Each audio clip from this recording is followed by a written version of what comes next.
àbísí ló ní kó gbọ́ ọ̀tá bí sẹ́yìn ariwo gbàgbà ariwo. olùlàpẹ̀sì àbàgẹ̀dẹ̀ nìyá adétutù ń jẹ́. Egere o. èmi rẹ o èmi mọ̀mọ́ wọ́ra mi yìí mọ́lẹ́ àlámà.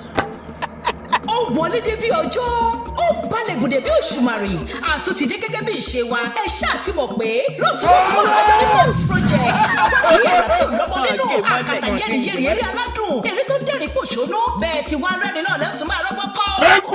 bàbá o.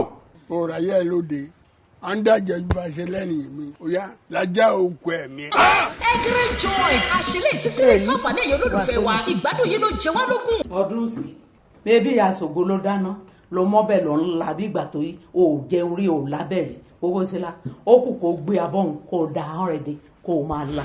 Egere joint iṣẹ́ ọwọ́ MAAM'S Project àwọn gbajúgbajà òṣèré àtàwọn àgbà òjò òṣèré tẹ̀tírí ti pẹ́ gbogbo wọn ló kópa nínú ẹ̀ Tunbosun Odunsi olóyè Ajere ẹ̀fọ́ṣetán àníwúrà Kukute ṣọlá kòsókó Egere mi ti fúnra ẹ̀ níyọ̀sí adésọ̀yà fọ́kòkò nítorí ìdáṣọ fújó òjògẹ́ àṣìpa òyìnbóyí Biyi Johnson àtọ́ àti bẹ́ẹ̀ bẹ́ẹ̀ lọ pàápàá jùlọ a dedicate eré yìí fún Charles Olumo Agbako produced by Doyin Amodu directed by Big Abass. wọ́n tún fọ́ gbá wọn. àfi bí ìgbà tí wọ́n ń lu kínní kóńgà ṣọ́ọ̀ṣì. bàbá tó a jẹ́ pé yìí nìkan ni kéèyàn mọ̀ sóbìnrin lé báyìí. ẹ ó rí wò lórí Nollywood Actors TV lórí YouTube Egere joint ó dùn ó pọ̀ ó tún ta lẹ́nu.